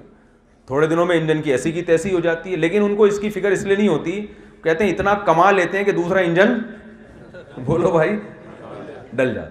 تو چونکہ ان کا مقصد تو اس گاڑی کی حفاظت ہے ہی نہیں, پیسہ کمانا ہے, وہ تو ٹھیک ہے, لیکن اگر کسی کا مقصد اس گاڑی کی حفاظت ہو, اس کو یہ مشورہ دیا جا سکتا ہے اس کو چنچی میں چلاؤ, او بھائی اس کا بیڑا غرق ہو جائے گا. تو انجن تبدیل کرنے سے تو پورا گویا بائک ہی چینج ہو گئی نا اس کی. تو بھائی جو چیز جس کام کے لیے, گلاس پانی پینے کے لیے استعمال ہوا ہے, آپ اس کو فٹ بال کھیلنا شروع کر دو گلاس کے ساتھ, وہ بچے گا؟ گلاس ڈپریشن میں جائے گا کہ نہیں جائے گا؟ اب آپ سائیکیٹرک تلاش کر رہے ہو, نفسیاتی ڈاکٹر تلاش کر رہے ہو, یار اس گلاس ڈپریشن میں آ رہا ہے, وہ کہے گا بھائی میری ڈپریشن کی وجہ اصل میں یہ ہے کہ مجھے بنایا تھا پانی پینے کے لیے اور اب استعمال کیا جا رہا ہے فٹ بال میں. اللہ کی قسم اٹھا کے کہہ سکتا ہوں کہ جو سائیکالوجسٹ اپنے پیدائش کے مقصد کو نہیں جانتا وہ خود ٹینشن میں ہوتا ہے. میں نے ایسے نفسیاتی ڈاکٹر دیکھے جو خود ڈپریشن کی گولیاں کھا رہے ہیں, ملا ہوں, دیکھے نہیں ہیں, ملا ہوں, ایسے ایسے ڈپریشن میں گئے ہیں کہ اٹھ نہیں پائے, حالانکہ وہ خود نفسیات کے بہت بڑے ڈاکٹر تھے. تو آج پوری دنیا اس سوال کے جواب میں پڑھنے کی کوشش نہیں کر رہی کہ ہمیں کیوں بنایا گیا ہے. تو ہمیں اللہ نے بنایا ہے آزمائش کے لیے, اور بتا دیا کہ یہ ایگزامینیشن ہال ہے, یہاں میں یہ دیکھوں گا لیبلوکم ایکم احسن عملا. اللہ یہ دیکھنا چاہتا ہے کہ تم میں عمل کے لحاظ سے اچھا کون ہے. یہاں سکسیس اور کامیابی کی یہ ڈیفینیشن نہیں ہے کہ آپ اپنی لائف سے سیٹسفائی ہو. سکسیس اور کامیابی اسے کہتے ہیں کہ جس مقصد کے لیے اللہ نے آپ کو پیدا کیا تھا آپ اس مقصد میں جت جاؤ اور لگ جاؤ. آسٹریلیا ابا نے آپ کو پڑھنے کے لیے بھیجا, آپ یہاں ٹیکسی چلا رہے ہو تو پیسے تو کما لو گے, لیکن ابا کی نظر میں آپ کامیاب نہیں ہوگے. بولیں گے میں نے تجھے بھیجا تھا پڑھنے کے لیے, تو انجینئر بنتا, ڈاکٹر بنتا, تو اپنی صلاحیتیں کہاں ضائع کر رہا ہے؟ ٹیکسی میں. بھیجا کسی اور کام کے لیے تھا, لگ کسی, بھائی ٹیکسی چلاؤ ٹھیک ہے, اگر وہ فیس نکالنے کے لیے چلا رہے ہو یونیورسٹی کی پھر ایک الگ بات ہے, ہدف کو فوکس کیا ہوا ہے تو اس ہدف میں معاون اور مددگار, کبھی ٹیکسی بھی بنتی ہے, کبھی وہ چھولے بھی بیچ سکتے ہو آپ, اس کے لیے پکوڑے بھی بیچ سکتے ہو, وہ ضمناً ایک کام ہے جو اس ہدف کو حاصل کرنے کے لیے کیا جا رہا ہے. آپ نے اسی پکوڑے بیچنے کو کیا بنا لیا؟ ہدف. ہمارے ایک دوست تھے سائپرس, ان کو بھیجا ان کے والد نے پڑھنے کے لیے, پیرس کے قریب ہے نا, یہ پیرس کا ہی ایک ٹرکی کے قریب ہے. خیر ان کو بھیجا پڑھنے کے لیے, وہ کہتے ہیں یار مجھے وہاں اتنا اچھا لگا, وہ عیش و عشرت میں پڑھ گئے نا, وہاں یونیورسٹی جاتے ہی نہیں تھے. تو جب واپس آئے تو پھر ابا نے ایسے ناراض ہوئے ابا ان سے, ابا نے سارا پیسہ لٹا دیا تھا ان کے اوپر. تو اب وہ کامیاب ہوئے ناکام ہوئے؟ بھائی جو جہاں سے جو مقصد تھا وہ تو حاصل کیا نہیں. تو یاد رکھیں دنیا میں کوئی, دیکھو پیٹرول اللہ نے انجن چلانے کے لیے پیدا کیا نا, آپ اسے پینا شروع کر دو, اور لوگ پیٹرول سونگتے بھی ہیں, نشہ بھی کرتے ہیں, تو برباد ہو جاتے ہیں نا. او بھائی یہ ٹینکی میں ڈال کے بائک چلانے کے لیے یا گاڑی چلانے کے لیے آپ نے اس کو روٹی کے سالن کے طور پہ استعمال کرنا شروع کر دیا, ذائقہ بڑا اچھا ہے اس کا. بھائی قدرت نے اس کو اس کام کے لیے پیدا نہیں کیا ہے. یہاں ایک اور بہت اہم بات ہے, کیا کریں, چھوڑیں پھر, اس میں ٹاپک پہ نہیں جاتا ابھی میں. تو یاد رکھیں انسان کو اللہ نے پیدا کیا آزمائش, کون اچھا عمل کرتا ہے. اسی کو دوسرے انداز میں اللہ نے یہ بیان کیا کہ میں نے انسان کو اپنی غلامی کے لیے پیدا کیا. کون مجھے راضی کر کے زندگی گزارتا ہے. غلام کا کام ہوتا ہے آقا کو خوش رکھنا. کون مجھے خوش رکھتا ہے. تو جو اس ہدف کو حاصل کرے گا وہ کامیاب ہے, چاہے وہ غربت میں ہو, چاہے کرونا وائرس سے ہلاک ہو جائے, چاہے وہ ٹرک کے نیچے آ جائے, اللہ نہ کرے, چاہے وہ کیسی ہی بظاہر ناکامی والی زندگی گزار رہا ہو. اور اسے غم کرنے کی ضرورت نہیں ہے کہ یار وہ فلاں تو اللہ کا نافرمان ہے, وہ تو ترقی کر رہا ہے. بھائی ثم ردوا الی اللہ مولاہم الحق, اللہ فرماتے ہیں آنے والے قبر میں وہ بھی, تم بھی جانے والے اور وہ بھی. بتاؤ قارون سے زیادہ کما سکتے ہیں ہم؟ دیکھو میں آپ کو کمانے سے منع نہیں کر رہا, میں ابھی اس طرف آتا ہوں. یہ نہیں کہ آپ ہاتھ پہ ہاتھ رکھ کے بیٹھ جائیں. قارون سے زیادہ دولت کما سکتے ہیں, فرعون سے زیادہ پاورفل حکومت آ سکتی ہے, تو انجام کیا ہوا؟ ختم, فنا. اگر فرعون دریا میں ہلاک نہ بھی ہوتا تو بھی اب تک تو ویسے ہی مر چکا ہوتا نا وہ. قارون اگر موسیٰ علیہ السلام کی بددعا سے زمین میں نہ دھستا تو ویسے بھی آج زمین میں ہی دھسا ہوا ہوتا, قبر میں ہی پڑا ہوا ہوتا وہ. تو بھائی جو چیز, ہمارے ایک ڈاکٹر تھے جاننے والے, ڈاکٹر تو نہیں تھے, یوں کہیں کہ میڈیکل کالج کا لڑکا تھا, وہ ابھی ڈاکٹر بننے والا تھا تو انتقال ہو گیا اس کا. اس کے والدین پریشان ہوئے کہ ہمارا اکلوتا بیٹا تھا, ہم ابھی اس کو ڈاکٹر بنا رہے تھے اور ابھی بنا نہیں, مر گیا, یہ کیا ہے, بڑا ایک جہاں عجیب عجیب باتیں کر رہے تھے. تو میں نے کہا ان کے بارے میں, میں نے ان کے بارے میں کہا, میں نے کہا دیکھیں اللہ پہ اعتراض اس وقت کریں کہ جب اللہ یوں کہے کہ میں نے ڈاکٹر بنانے کے لیے پیدا کیا ہے. اگر ڈاکٹر بنانے کے لیے اللہ نے پیدا کیا ہوتا پھر اللہ ڈاکٹر بننے سے پہلے مار دیتا تو یہ الزام تھا. اللہ تو یہ کہہ ہی نہیں رہا کہ میں نے اس لیے پیدا کیا ہے. تو جس لیے اللہ نے پیدا کیا تھا وہ اللہ نے آزما لیا ہے. بچے جو نابالغی میں مر جاتے ہیں وہ اپنے والدین کی آزمائش ہے. بلوغت کے بعد ان کی زندگی شروع ہوتی ہے, پھر ان کی آزمائش. بلوغت سے پہلے کوئی آزمائش نہیں ہے, بلوغت کے بعد ان کی آزمائش. وہ ایک دن کی زندگی میں بھی اللہ آزماتا ہے, 100 سال کی زندگی میں بھی اللہ آزماتا ہے. اللہ ایک ہی چیز کو دیکھتے ہیں. رسول اللہ صلی اللہ علیہ وسلم نے فرمایا ان اللہ لا ينظر الى صورکم ولا الى اعمالکم ولا الى وجوہکم ولا الى اجسادکم اموالکم ان اللہ لا ينظر الى صورکم ولا الى اموالکم ولکن ينظر الى اعمالکم وقلوبکم. نبی نے فرمایا دیکھیں ہم جب کسی سے ملتے ہیں سب سے پہلے اس کی پرسنالٹی دیکھتے ہیں, صحت کیسی ہے دیکھتے ہیں. آج کل دیکھتے ہیں کھانس تو نہیں رہی ہے, یہ بھی سب سے پہلے نوٹ کیا جاتا ہے. کھانس رہا ہے تو بھائی تو ہوگا نیک, تو ہوگا جنتی, ٹھیک ہے نا, ہماری بلا سے. ہم سب سے پہلے یہ چیزیں دیکھتے ہیں نا کہ صحت کیسی ہے, اور پھر اس سے پوچھتے ہیں کرتے کیا ہو. بھائی رکشے تو یہاں نہیں ہوتے, ٹیکسی چلاتا ہوں. ٹھیک ہے, السلام علیکم, خیریت سے, اچھی بات ہے. اور اگر پتہ چلے کہ پولیس آفیسر ہے تھوڑا اور تمیز سے اس سے گلے مل لیں گے. پتہ چلا کہ جی اسمبلی کا ممبر ہے, بہت اچھا لگا آپ سے ملاقات کر.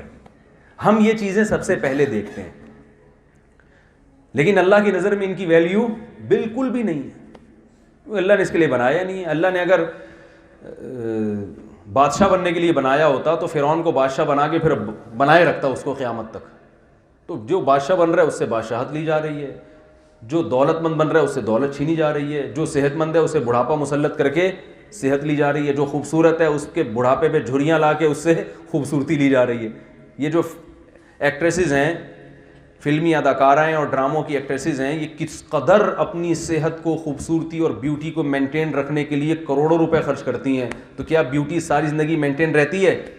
بڑھاپے میں وہی جو ہیروئن بن کے آیا کرتی تھی نانی بن کے آ رہی ہوتی ہے.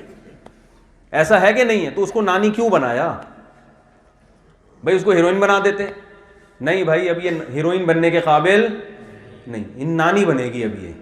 اور یہ بھی غنیمت ہے نانی, تھوڑے دنوں میں وہ نانی بننے کہہ رہے ہیں, اب آپ کو نانی کا کردار کی بھی صلاحیت آپ میں ختم ہو گئی. تو اللہ تعالیٰ نے آزمائش کے لیے. حدیث میں آتا ہے کہ جب اللہ کسی کو دیکھتے ہیں تو نہ اس کی صورت کو دیکھتے ہیں, نہ اس کی بٹوے میں کتنے ڈالر پڑے ہیں اس کو دیکھتے ہیں. اللہ ہر وقت ایک ہی چیز چیک کر رہے ہیں, ایکم احسن عملا, عمل کس کا اچھا ہے. اور اچھے کا مطلب اچھائی کی ڈیفینیشن جس کو اللہ نے اچھا کہا ہو. اخپل طریقے سے اچھا بننے کی کوشش بولو بھائی نہیں کریں. اخپل وخپل نہیں ہوتا کچھ, یہ اچھا اس کو بھائی اچھا جس کو اللہ نے کیا کہہ دیا اچھا, جس کو اللہ نے برا کہہ دیا وہ کیا ہے برا ہے. اللہ کی نظر میں, ابھی چھوڑو میں اس موضوع پر آ گیا تو کہیں اور نکل جاؤں گا, میں ابھی روکا ہوا ہے میں نے اپنے آپ کو, اور یہاں اس موضوع کی بہت ضرورت ہے لیکن کچھ پابندیاں ہیں. تو اللہ کی نظر میں اللہ کیا دیکھے گا؟ سب سے پہلے عمل. اب آپ کہہ سکتے ہیں, آخری بات کر کے میں اپنے بیان کو ختم کرتا ہوں, کہ بھئی جب اللہ نے عمل ہی دیکھنا ہے کہ اچھا عمل کون کر رہا ہے برا عمل کون کر رہا ہے, تو پھر کیا یہ ایجوکیشن میں کیا رکھا ہے, ترقی میں؟ پھر مفتی صاحب کیوں آسٹریلیا کی تعریف کر رہے ہیں, اتنا خوبصورت ملک, پھر ہم ہی اچھے. وہ ہمارا کراچی دیکھا ہے آپ نے, بھنگی خانہ بنا ہوا ہے, حقیقت ہے کباڑ خانہ بنا ہوا ہے, جاتے ہی یہ چھینکے وینکے تو ہمارے یہاں کوئی مسئلہ ہی نہیں ہے, حقیقت ہے. میں حیران ہوں, جب سے میں آیا ہوں ایک چھینک نہیں آئی مجھے کسی نے بتایا تھا ایئرپورٹ پہ اگر کھانسی آ گئی نا 14 دن کے لیے اندر, اور میں بلا مبالغہ کراچی میں کھانس رہا تھا, اور میں کھانسی پہ کنٹرول کرنے کی اچھی خاصی 13-14 گھنٹے کی دبئی سے فلائٹ تھی, تو کھانسی پہ کنٹرول کرنے کی پریکٹس کر رہا تھا کہ یار باہر نکل کے کھانس لو. ادھر 14 دن, اب ہمارا 15-20 دن کا تو ٹور ہے, 14 دن تو ہمارے اسپتال میں لگ جائیں گے. لیکن کمال ہے کہ وہ باہر نکلتے ہی کھانسی وانسی ختم. کیسا انوائرمنٹ ہے بھائی. اور ہمارا حال دیکھو کیا کیا ہوا ہے ہمارے حکمرانوں کو, اللہ ہدایت عطا فرمائے, کیسا کباڑ خانہ بنایا ہوا ہے. دیکھیں یہ جو صفائی ہے نا, یہ ہمارا قومی مسئلہ نہیں ہے, یہ حکمرانوں کا مسئلہ ہے. لوگ اس کو سمجھتے نہیں ہیں. یہ چیزیں حکومت کی ذمہ داری ہوتی ہے کہ لوگوں میں یہ اویئرنیس پیدا کرنا. وجہ اس کی یہ ہے کہ اگر کسی علاقے میں 99.9% لوگ صفائی پسند ہوں, ایک آدمی بھی صفائی پسند نہ ہو, تو وہ علاقہ صاف ہوگا یا گندا ہوگا؟ وہ گندا رہے گا. ہماری میجورٹی الحمدللہ صفائی کو پسند کرتی ہے, تبھی تو سب کہہ رہے ہوتے ہیں یہ کیا گند پڑا ہوا ہے. اس کا مطلب وہ نہیں چاہتے. پھر کچرا کیوں پھینک کے جاتے ہیں باہر, ان کو پتا ہے سب پھینک رہے ہیں تو میں نے نہیں پھینکا تو کیا ہو جائے گا. بات آ رہی ہے سمجھ میں بھائی؟ جب سبھی پھینک رہے ہیں تو ہم نے ایک پان کی گٹکا نکال کے ہمارے نا, یہ کون سا, تو یہ گورنمنٹ کی ذمہ داری ہوتی ہے کہ وہ اس پہ کنٹرول کرے. تو ہم اتنے گندے ہیں نہیں جتنا ہمیں بتایا جاتا ہے دنیا میں کہ مسلمان دیو اتنے میلے, اتنے گندے, اتنے وہ ویسے. ایسا نہیں ہے بھائی. میں لوگوں سے کہتا ہوں کہ یہ والے حکمران ہمیں دے دو 5 دن کے لیے, اور ہمارے والے 2 دن کے لیے ان کو دے دو, پھر دیکھو ہوتا کیا ہے. 5 دن میں 2 دن کے لیے ہمارے والے ان کو دے دو, آپ دیکھو کیا حشر کیا ہوگا ان ملکوں کا, تباہ ہو جائیں گے. یہ ہم مسلمانوں کا ظرف ہے کہ جتنا گندا ہمیں ہونا چاہیے اتنے ہم ہیں نہیں, کیونکہ ہمیں تو مذہب نے صفائی سکھا دی نا. ورنہ جس قسم کے ڈیزائن کے حکمران ہمیں پر مسلط رہے ہیں, اس ڈیزائن کے حکمران یہ گورے افورڈ نہیں کر سکتے. حقیقت بتا رہا ہوں, یہ تو ہمارا ظرف ہے کہ ہم پھر بھی اتنے نسبتاً صاف ہیں. ورنہ حکومتی سطح پہ تو صفائی کی کوئی کوشش ہو ہی نہیں رہی ہے, جتنے صفائی ہے بھی ہماری ہے. تو خیر جلدی سے بات کو سمیٹ کے ختم کرتا ہوں. آپ کہیں گے کہ بھائی جب مقصد ہی اچھا عمل ہے, نماز روزہ عبادت اور بس اللہ اللہ کرتے رہو بیٹھ کے, یہی اچھا عمل ہی مقصد ہے, تو پھر یہ ترقی اور یہ پیسے کمانے کے لیے میں آسٹریلیا آئے, چھوڑو وہیں ریڈی لگاتے ہیں, کوئی رکشہ چلاتے ہیں, کوئی پکوڑے بیچتے ہیں, جتنا اللہ نے دے دیا. پھر یہ ترقی کی ضرورت کیا ہے؟ یہ سوال سمجھ میں آ رہا ہے؟ پھر تو سارے تنزل کا شکار ہوں گے. دنیا میں صبح 2 روٹی پیٹ بھر کے مل جائے, شام کو کھانا مل جائے, سر چھپانے کی جگہ مل جائے, تو حدیث میں آتا ہے کہ بس دنیا مل گئی تمہیں. تو پھر یہ تو مسلمان تو پیچھے رہ جائیں گے نا. کیا ہو گیا بھائی؟ مسلمان تو پھر پہلے ہی بہت پیچھے گئے ہوئے ہیں, یہ اور کیا ہو جائیں گے پیچھے. تو یاد رکھیں, اسلام آپ کو دنیاوی ترقی سے روکتا نہیں ہے بلکہ ترغیب دیتا ہے, لیکن وہ یہ کہتا ہے کہ اس ترقی سے بڑا مقصد آخرت کی ترقی ہونی چاہیے. نہیں آ رہی بات؟ دیکھو صحت مند آدمی نے بھی قبر میں جانا ہے, مرنا ہے, بیمار بھی جائیں گے, تھوڑے دن پہلے چلے جائے گا, وہ بعد میں جائے گا, لیکن انجام تو ایک ہی ہے نا. وہی ہے کہ جو جیتنے والا وہ بھی کھائی میں, جو ہارنے والا وہ تھوڑی دیر سے 2 قدم بعد کھائی میں جائے گا, لیکن انجام تو دونوں کا ایک ہے. تو آپ کے ذہن میں آ سکتا ہے پھر کرونا وائرس سے بچنے کی کیا ضرورت ہے, پھر صحت کو بنانے کی کیا ضرورت, جبکہ حدیث میں کیا آتا ہے, المؤمن القوی خیر من المؤمن الضعیف, طاقتور مومن, ایک حدیث میں آتا ہے احب الی اللہ, اللہ کو زیادہ محبوب ہے کمزور مومن سے. یہاں طاقت, میرا آپ نے جم کلب والا ویڈیو بہت سے لوگوں نے دیکھی ہوگی, جم میں جا کے میں لوگوں کو ترغیب دے رہا ہوں بھائی جم آیا کرو, کچھ گٹکے مٹکے چھوڑو جم کی طرف.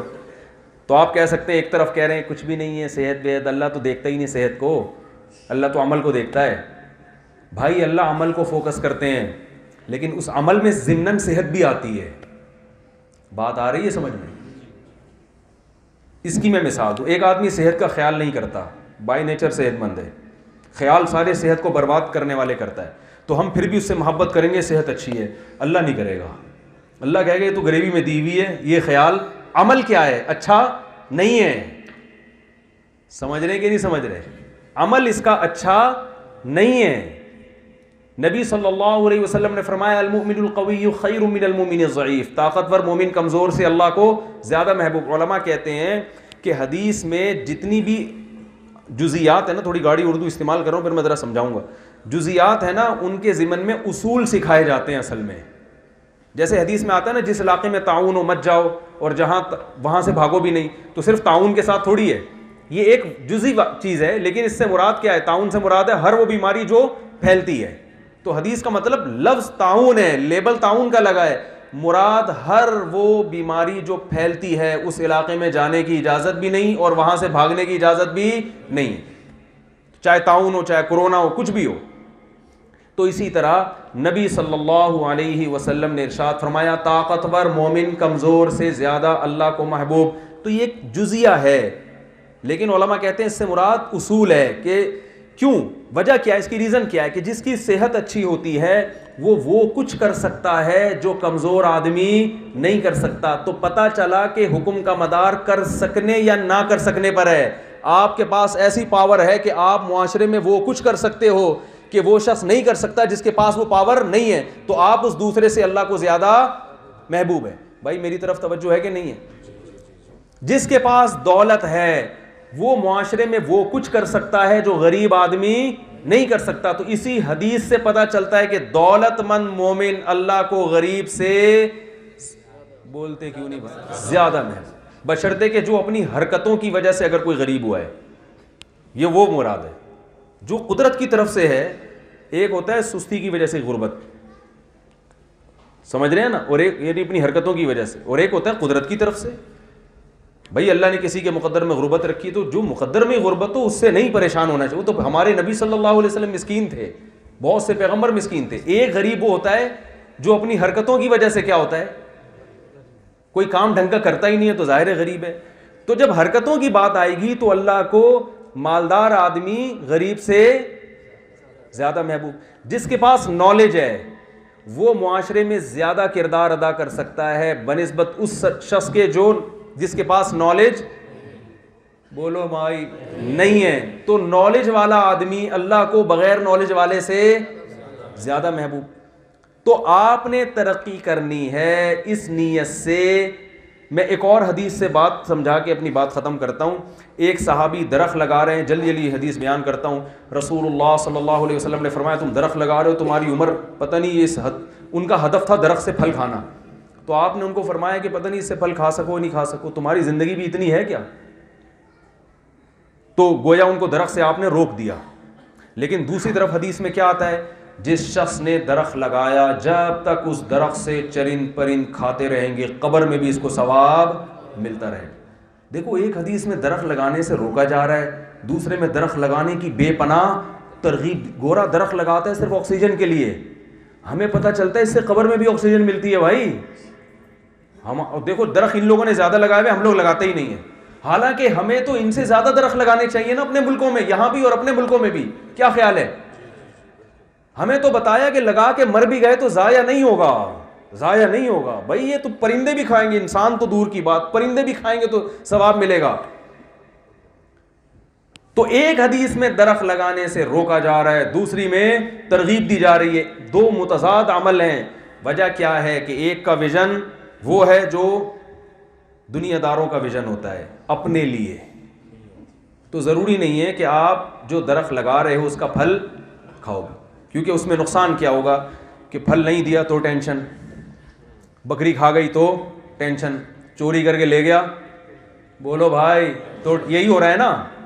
بھائی یہ درخت ہی تو لگا رہے ہیں آپ, کوئی ڈاکٹر بننے کی کوشش کر کے درخت لگا رہے ہیں, اپنے آپ کو درخت بنا رہے ہیں وہ کہ یار میرا پھل لوگ کھائیں گے, لیکن لوگوں کو کھلانا مقصد نہیں ہے, مقصد پیسے کمانا. تو وہ اگر نہیں بن سکے گا وہ تو ٹینشن میں جائے گا, یا بن گیا لیکن ابھی پیشنٹ ہی نہیں آ رہے. کیا خیال ہے؟ یا پیشنٹ آ رہے ہیں لیکن وہ ساتھ میں جو کلینک ہے وہ زیادہ چل رہی ہے, تو یہ اس کی چل نہیں رہی, تو یہ ساری چیزیں کیا کریں گی؟ ٹینشن پیدا کریں گی.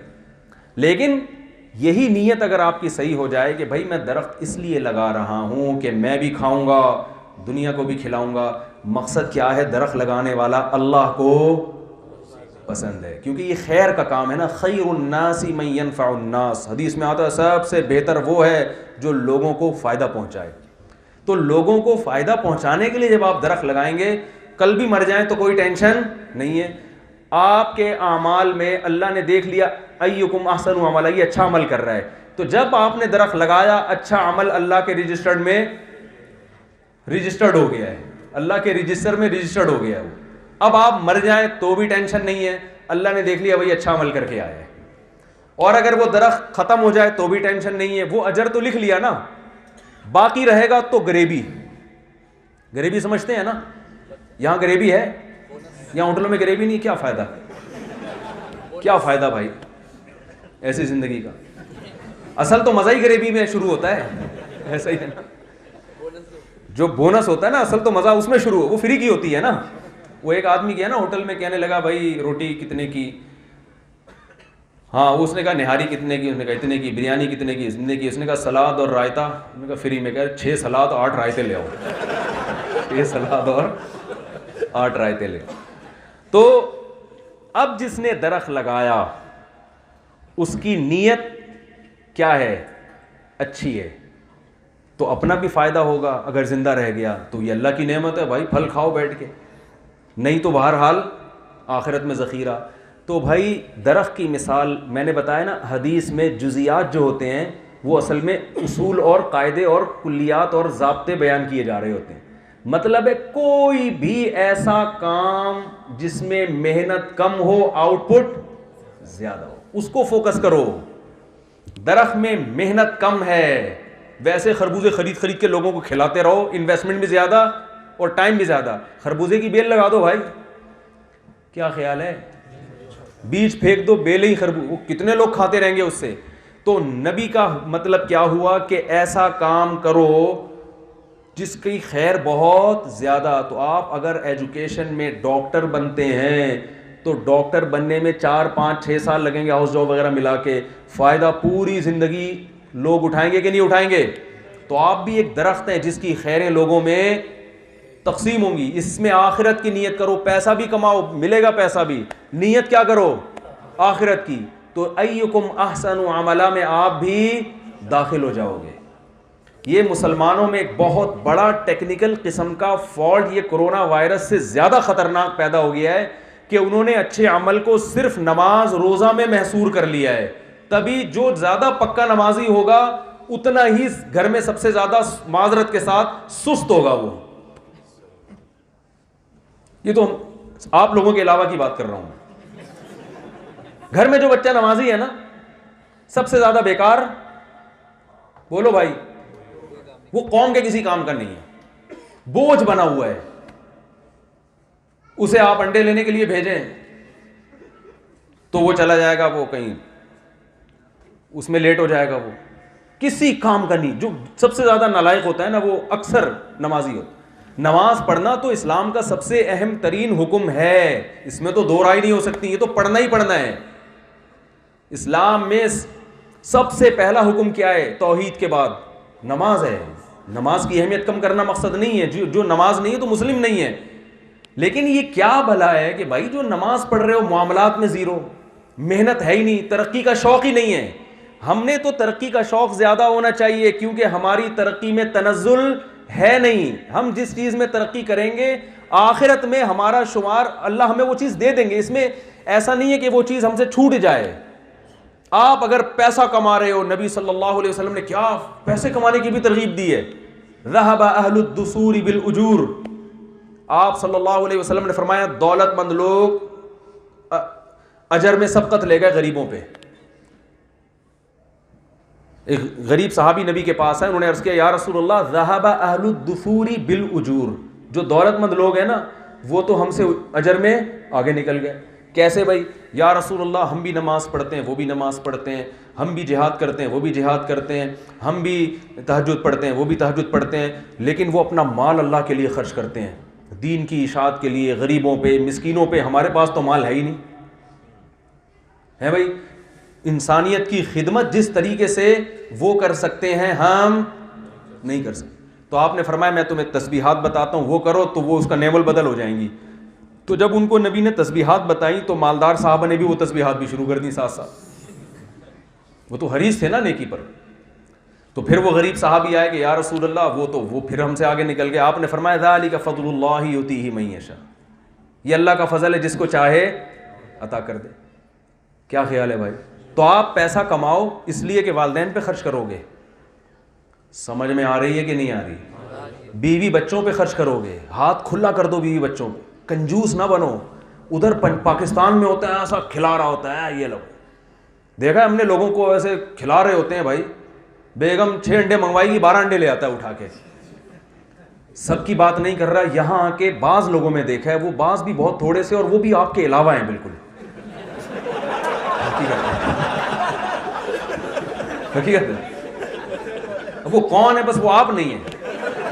وہ کیا کرتے ہیں کہ جو کمانے کی ہوس ایسی ہوتی ہے, پھر یہاں لڑکیوں میں بھی جاب کا رجحان ہے, تو یار وہ پھر وہ خرچ کرنے کا جذبہ کیا ہو جاتا ہے, بس کمانا. کیونکہ آئے ہیں پیسے کمانے جمع کرنے کے لیے, تو جمع کرنے میں تو پھر جمع ہی کرنے میں پوری زندگی لگا دیتے ہیں. اللہ کو سخاوت, پیسا کمانا تو پسند ہے, لیکن کیوں؟ اس لیے کہ سخاوت ہوتی ہے. اگر اس کو بچا بچا کے ہی رکھنا ہے تو پھر غریب زیادہ بہتر ہے. سمجھ رہے کہ نہیں سمجھ رہے بھائی؟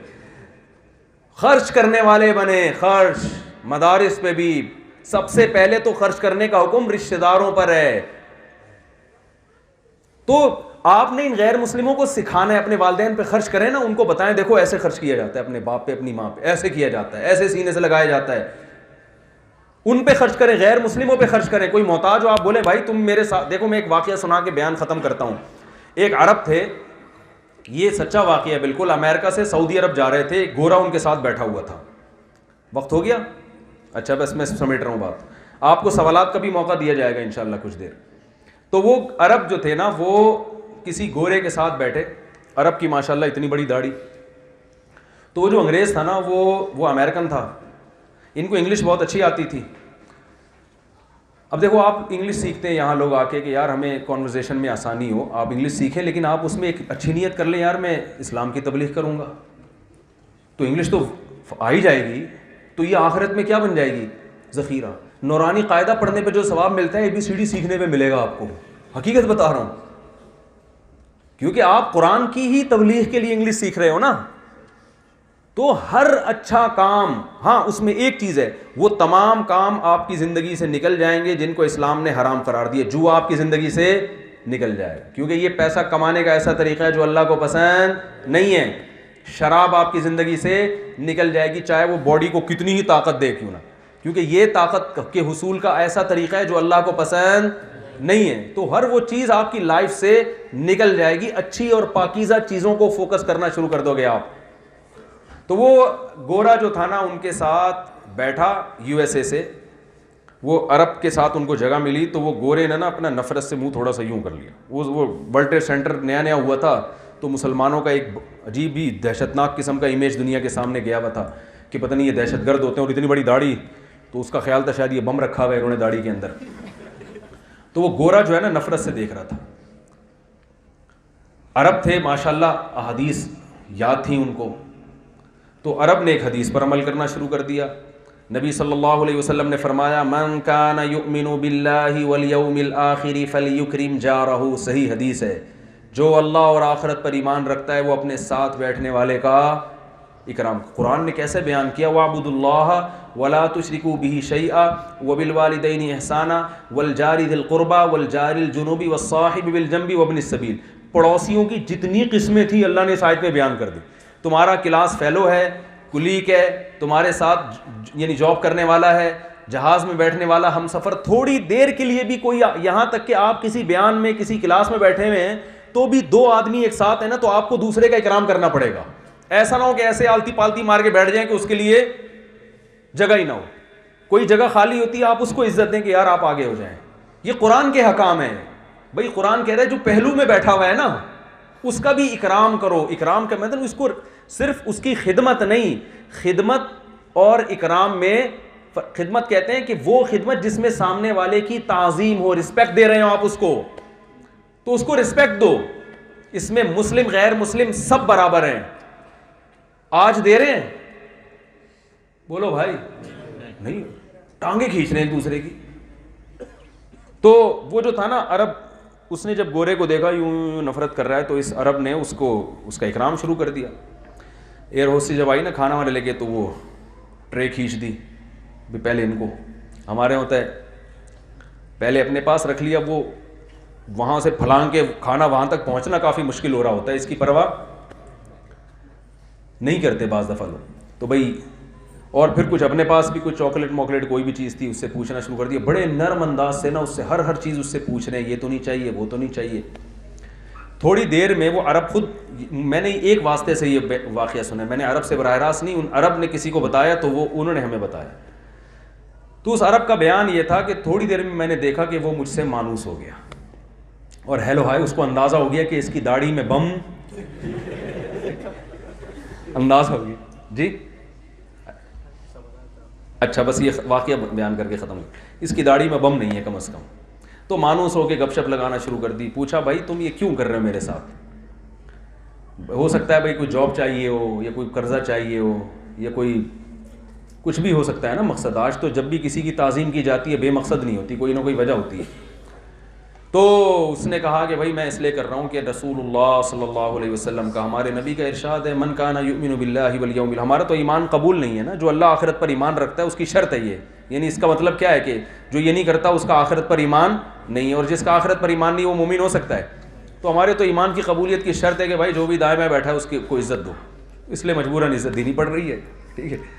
تو وہ گورے نے کہا کہ اور کیا کیا کہا ہے اسلام نے؟ اس نے تو بیچارے نے یہ سنا ہوا تھا اب مسلمان یہ کرتے ہیں، عجیب جو غلط ایک کانسیپٹ ہماری حرکتوں کی وجہ سے گیا ہوا ہے۔ تو بالآخر وہ کہتے ہیں کہ جب جہاز نے ٹیک آف کیا تھا تو اس وقت وہ ایسا غیر مسلم تھا جو اسلام اور مسلمانوں سے شدید نفرت، اور اترنے سے پہلے وہ کلمہ پڑھ کے مسلمان ہو چکا تھا، اور کہہ رہے ہیں پورا اسلام میں نے اس کو، نبی صلی اللہ علیہ وسلم کی احادیث اس کو میں نے بتا دی، نبی کا یہ حکم، نبی کا یہ حکم، نبی کا یہ حکم، وہ حیران ہوا۔ تو میں یہ سوچتا ہوں کہ اگر اس کی جگہ میں ہوتا تو میں اس کو مسلمان، کیونکہ کانورزیشن میں کیا ہوتی، میری انگلش تو اتنی اچھی نہیں ہے، کیا خیال ہے بھائی؟ تو آپ انگلش اس نیت سے سیکھ لو، جس ماحول میں انسان رہتا نہیں ہے نا وہ زبان بول نہیں پاتا۔ ہم نے بڑی گاڑی عربی کی کتابیں پڑھی ہیں جو عرب بھی نہیں جانتے ہیں، ایسی عربی ادب کی، لیکن جب بولنے کی بات آئے گی تو چونکہ ماحول نہیں ہے نا، کتاب پڑھوا لو ہم سے، وہ کتابیں طلبہ کو بھی پڑھا دیں، لیکن جب ماحول جب تک نہیں ملتا تو آدمی وہ زبان پہ قدرت نہیں ہوتی اس کو۔ تو آپ اس نیت سے سیکھ لیں کہ بھائی میں نے کیا کرنا ہے، اسلام کو پھیلانا ہے، میں نے لوگوں کو اللہ کی طرف لے کر آنا ہے۔ آپ اس نیت سے اکرام کریں۔ دیکھو ویل للمطففین ہے نا قرآن میں، کہ اپنا حق لینے کا وقت آتا ہے تو پورا لیتے ہیں، اور جب حق دینے کی باری آتی ہے ڈنڈی مارتے ہیں، ان کے لیے قرآن کہہ رہے ہیں جہنم کی آگ ہے۔ آپ جب آفس جاتے ہیں، کہیں جاب کر رہے ہیں، اگر آپ ایمانداری سے کام نہیں کر رہے تو آپ کو کیا پوری تنخواہ لینے کا حق ہے؟ تو یہ آسٹریلیا کا قانون بعد میں ہے، اللہ کا قانون پہلے ہے کہ آپ کو تنخواہ لینے کا حق نہیں ہے۔ آپ حکومت کے قانون کو دیکھ کے چل رہے ہو، آپ کے پاس تو اللہ کی کتاب ہے جو آپ کو مجبور کر رہی ہے کہ آپ کسی کا حق نہیں دبا سکتے۔ آپ حکومت کے قوانین کو نہیں توڑ سکتے، تو یہ تو اللہ کا حکم ہے. تو آپ نے ترقی بھی کرنی ہے، پیسہ بھی کمانا ہے، لیکن ہدف آخرت کو بنانا ہے. تو پھر یہ ساری چیزیں آپ کو کے ذہنی سکون کا ذریعہ بنیں گی اور آپ کی آخرت کو سنوارنے کا ذریعہ بنیں گی. اور اگر اسی دنیا داری میں پڑ کے رہ گئے تو بھائی دنیا قارون جتنی آپ کما نہیں سکتے، اور پاور آپ کے پاس فرعون جیسی آ نہیں سکتی. تو جن کے پاس آئی تھی ان کا کیا ہوا؟ ہم اور آپ کس کھیت کی مولی ہیں. اللہ تعالی ہمارے اہداف کو درست کرنے کی ہمیں توفیق عطا فرمائے، اور ایک خاص مقصد جو اللہ نے ہمیں بتایا اس کے تحت زندگی گزارنے